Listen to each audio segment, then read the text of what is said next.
My name is Mark Makita. I want to be your next U.S. Senator from Ohio. I'm not a career politician. I've never run for office. I'm not a lawyer, and I did not go to an Ivy League school. Let me tell you a little bit about why I'm running, and then I can tell you a little bit about me, and then we can get into platform and ideas. At the end of 2019, I sold a business that I've been growing for about 25 years. I put my nest egg in the bank and set Uncle Sam over $1 million for the opportunity of doing that in the United States. I lived the American dream. I was totally fine with sending the money. And a little while prior, I had my first grandson.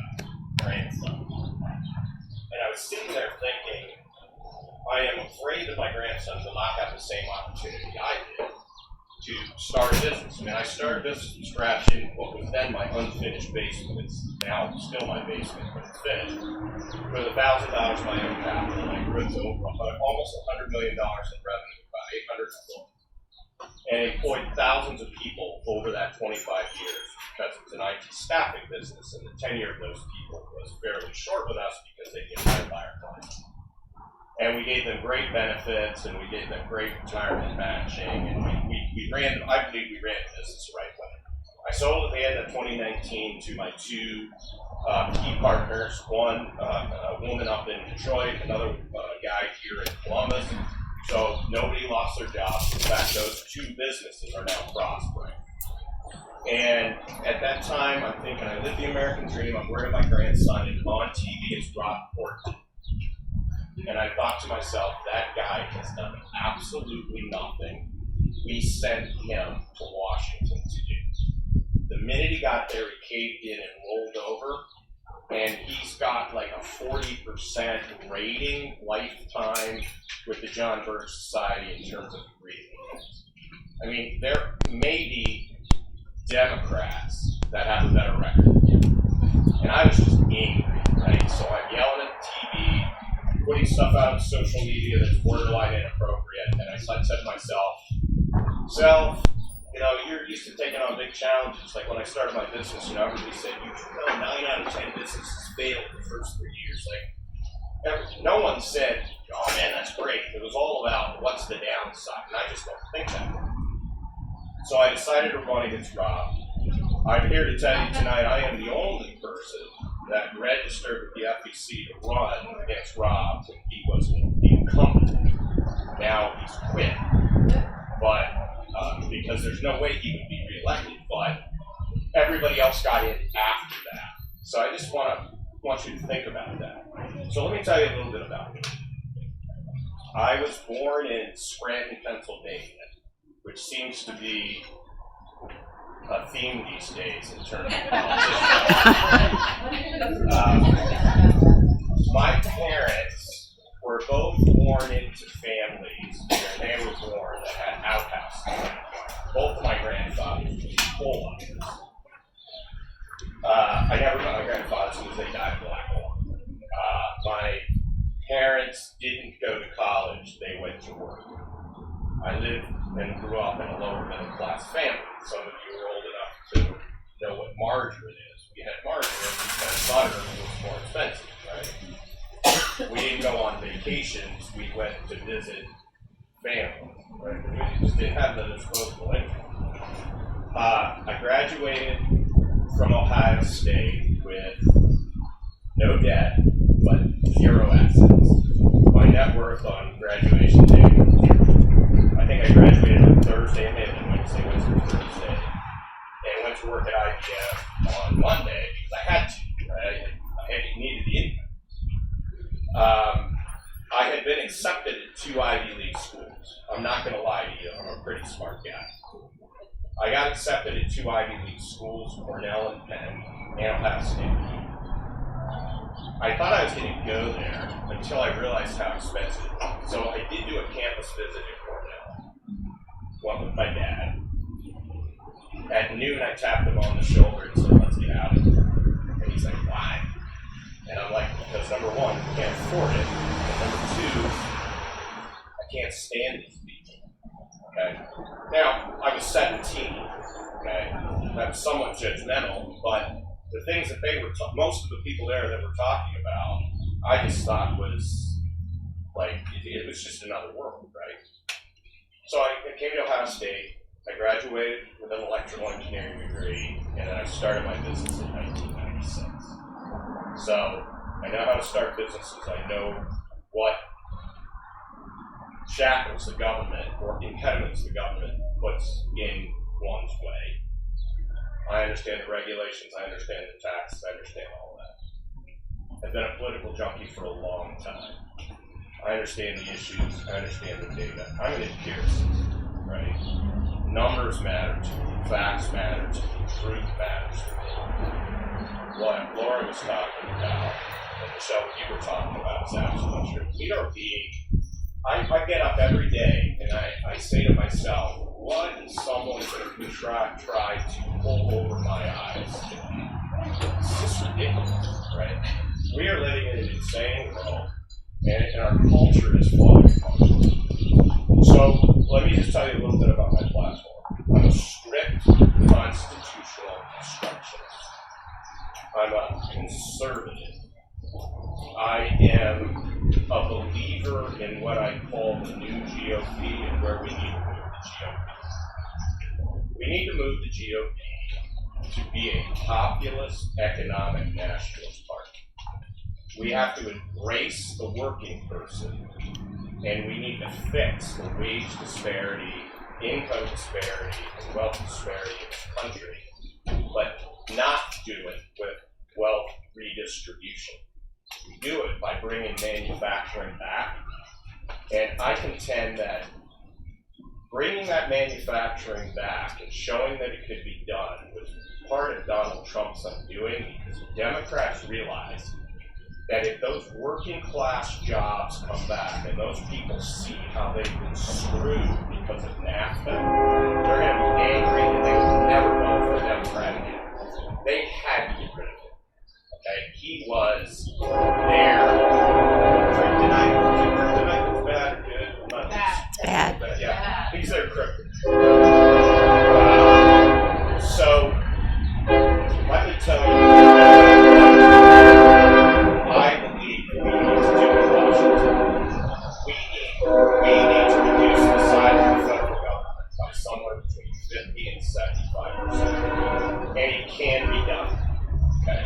And it's done by getting back to looking at the enumerated powers in the Constitution and saying everything else that's not in there needs to go back to the states, where it's exactly where it belongs, and it was accentuated by the ratification of the 10th Amendment. Okay? And the way we do it is by finding an America First caucus. So I can't do it alone. It's got to be people from other states. We need an America First caucus, and it doesn't have to be a majority. It just has to be people who are smart, and people who are loud, and people who refuse to bend over and don't care if they're called racist, if they're called capitalist, if they're called Christian. It just doesn't matter. I feel blessed that I can go do this. My money's in the bank for retirement, even if I don't have Social Security. I'm already committed. I'm donating my percent of compensation. I'm donating. Here's the other thing. People say, well, speaking in quotes, that's where you make the money. I've said, speaking fees and book fees and royalties, I'm donating those as well. And I will donate them until I die. Okay? If I lobby, which I will never do, but if I were, what I'm telling you is I will give everything to charity until I die. And if there's any proceeds remaining, I think it's fair to say that I would split those equally with my donation. That's what I would want to do if there were any proceeds. But I'm going to serve, not to prosper, and I feel blessed that I'm in this position that I can go do this. And not, I can't, I'm going to say this and it sounds odd, but I can't be wrong. And I've always been for the underdog, and love challenges, and so I just want to go, and honestly, I want to go to Washington and kick some ass, because these people need that. They need to be put over their grandfather's knee and have their backside tamed. Okay? These are not good people. Okay? So how do we accomplish this? Well, we accomplish it, like I said, based on looking at powers enumerated in the Constitution of the federal government, which are real, like there's 3 or 4. It's 4 if you stretch. It's military, defending the country. It's foreign relations, and I would submit to you that includes trade deals. It's interstate commerce, and then if you stretch coinage, a national currency, and I think people will say that that's reasonable. But that's it, okay? So, first day, I would drop legislation on a leader's desk, podium that says, we're going to defund the Department of Education, Department of Labor. Those are the 2 easiest, right? Because we would do that, and there's virtually nothing in those 2 departments that needs to be taken on by the states, because they're duplicative. We've got one of those in each state. In Ohio, we call it the Department of Jobs and Family Services, but it's the same thing. We do not need a Department of Labor or Department of Education, okay? And then we can start on commerce, on housing, on the interior, on health and human services. You can go down the list. This is a target-rich environment. And people say, well, what do we do with that? Well, we could reduce taxes. We could shore up Social Security. We could shore up Medicare. And we could pay down the humongous debt that's getting wrapped up right now. Do you realize that since Joe Biden's been in office, 100 days, we have committed to spending $10 trillion, okay? $4 million for our budget, which is just huge as it is, and then CARES and infrastructure and families and all this nonsense. It is absolute, out of control nonsense, and we've got to stand up and do away with it. And this is just absolute insanity, and every one of us knows it. We sit there and we know it.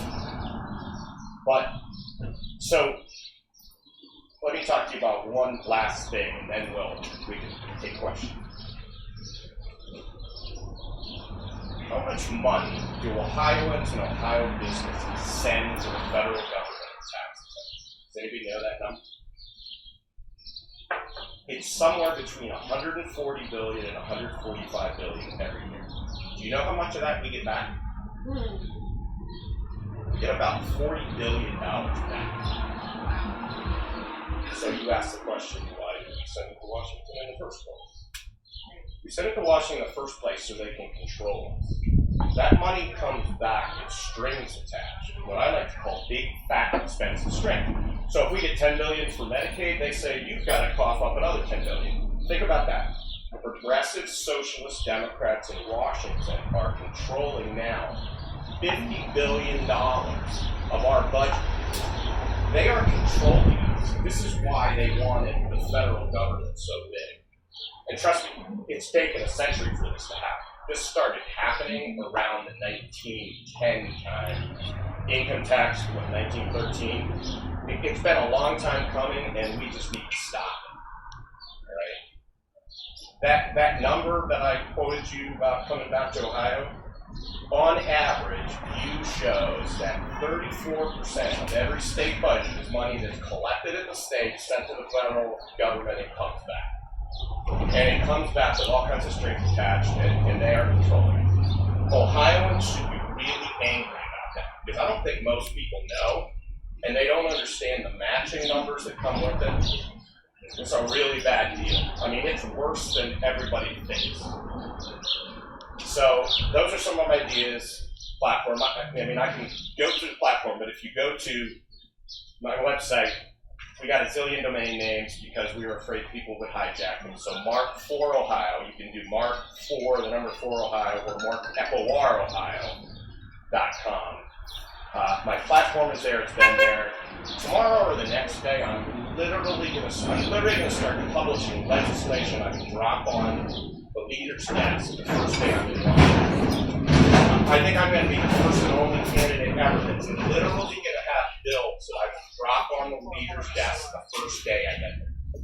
The first one is going to be what I'm calling Bill 17. And I've got a little affection for that number because of some of the censorship that's been going on. Some of you may get it, some of you may not. And it has to do with the Communications Act and Section 230 reform on censorship on social media. And this was an easy bill because the Bar Justice Department issued this recommendation, and no one knows about it because it got buried. But it is some of the finest legal writing I've ever seen because in 3 pages, it takes care of everything. It was brilliant. It's like they took 100 pages and they just kept working on it until it was thin and short, and it's like section C through F. Sections C through D get replaced with sections C through F, and it can be passed just like that, and all of the issues we've been hearing about with social media censorship of conservatives, it fits. Okay? That'll be on the website. We'll do a press release and all that. Probably sometime this week. So we got a press release on election integrity. It's probably going to go out tomorrow. Another thing, people say, well, you're running against Josh Mandel and Jane Timken, and what about the money and all of that? So I'm self-funding my campaign right now, but I don't intend to do that forever. I'm looking for Ohioans to chip in. But we're using the same technology that the Trump campaign used from a company called Nation Builder. We have texting, we have email, we have virtual phone banking, we've got everything. In addition to, I spent $40,000, which I think is a wise investment, on 3 million records of registered Republicans in Ohio and high proclivity primary voters who are nonpartisan. We're loading that up in Nation Builder. Every one of those people is going to get touched by me or a volunteer 7 times between now and primary. People say, why 7 times? It's a concept called effective frequency in marketing. People see your name. The numbers range anywhere from 4 to 20 times, and 7 seems to be the sweet spot. They see your name 7 times, they remember it, they walk into the polling booth, and if they're uninformed and they're not engaged, they push the button. So we're absolutely serious about this. I'm not just some wacky guy that's decided to run because I'm upset about my taxes or whatever. I've been thinking about this, and we've been registered since October 2019. You can see our filings with the FBC. We're not even asking for money yet. We want people to understand the story, and we want them to want to donate. Everybody else comes to you and says, give first, and then I'll tell you my story. I am deadly serious about this. And I'm not dropping out. I mean, I will be someone you can choose in the primary on May 3rd next year. Okay? No matter what happens between now and then. So I'm ready for questions. I love questions. I love the interchange, so let me have it. If I can go get my beer.